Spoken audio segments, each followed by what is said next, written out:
Michel Raskin, bonjour. Bonjour. Dans une interview, vous avez confié que le théâtre servait à ne pas mourir tout de suite. Oui. Dites-nous un peu plus. C'est un petit peu en forme de provocation. Oui, je pense que le théâtre, c'est vraiment un art, la danse aussi, l'opéra, enfin le spectacle vivant.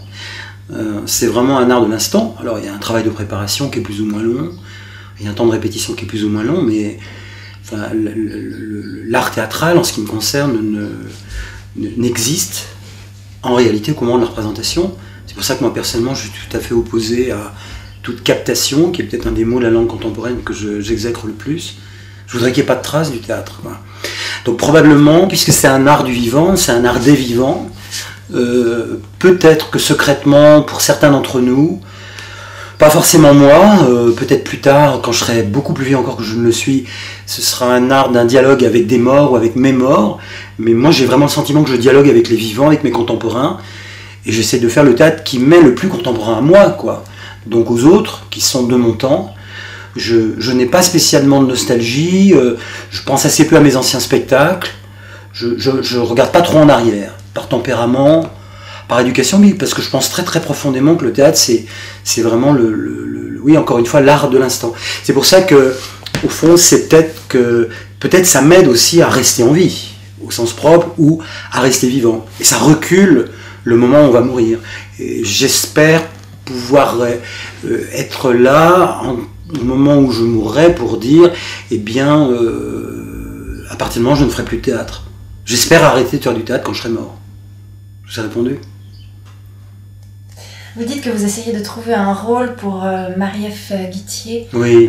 Dans chacune de vos mises en scène. Marie-Ève Guittier. Oh, pardon. Non, renonceriez-vous à un spectacle si aucun rôle ne lui convenait? Oui, ça m'est déjà arrivé de faire des spectacles sans elle, et heureusement aussi pour elle, ça lui est arrivé de faire des spectacles sans moi. C'est une très ancienne amitié. Depuis très très longtemps, on se connaît, on s'aime beaucoup, on est proches. C'est ma meilleure amie, c'est ma sœur de théâtre. Alors, des fois dans les journaux, je lis que c'est ma muse. Oui, mon inspiratrice probablement. Les deux mots ne me conviennent pas. En vérité, sa pratique de l'art de l'acteur ou de l'art de l'actrice convient idéalement à ma façon de travailler et probablement réciproquement, elle vous ferait la même réponse. Donc on a une sorte de pacte qui n'est pas du tout clandestin, mais qui est tacite, mais souvent discuté entre nous, qui est que c'est un peu un pacte d'un couple, hein, au fond.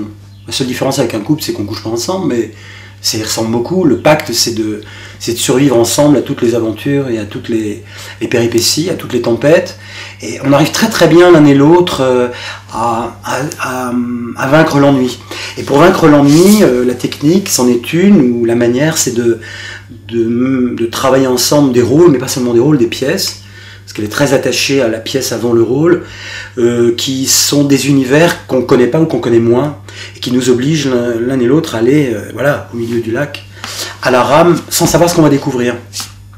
Ce qui fait que, oui, par exemple le président, puisque c'est de la pièce dont il s'agit, c'est vrai que,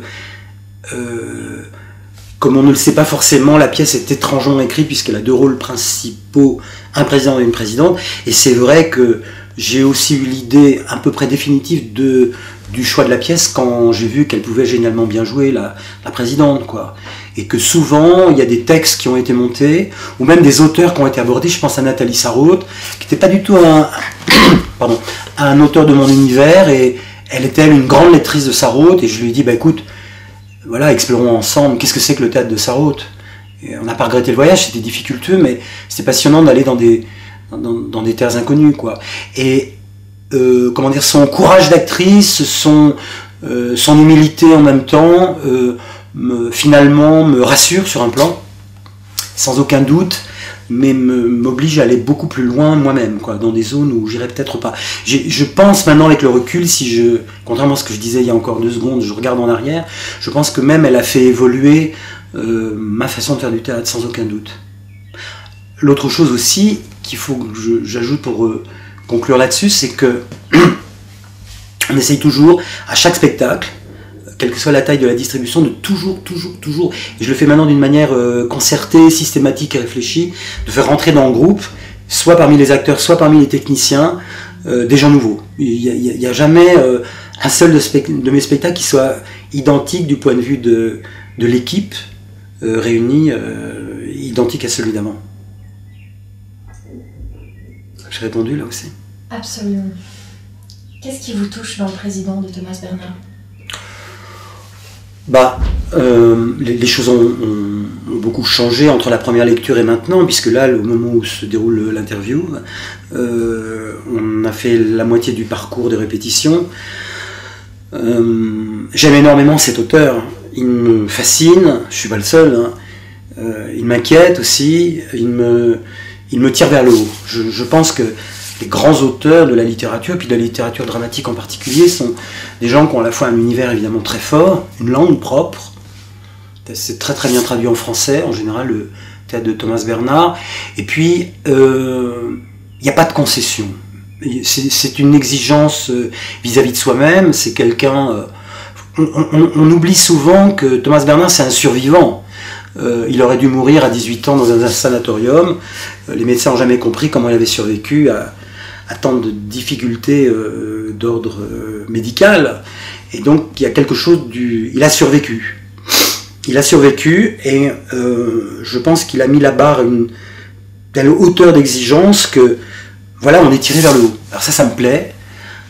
C'est un théâtre de la langue, mais il a très vite appris, comme homme de littérature qui est devenu un homme de théâtre, qu'il y avait des acteurs, et il écrit des personnages un peu titanesques comme ça.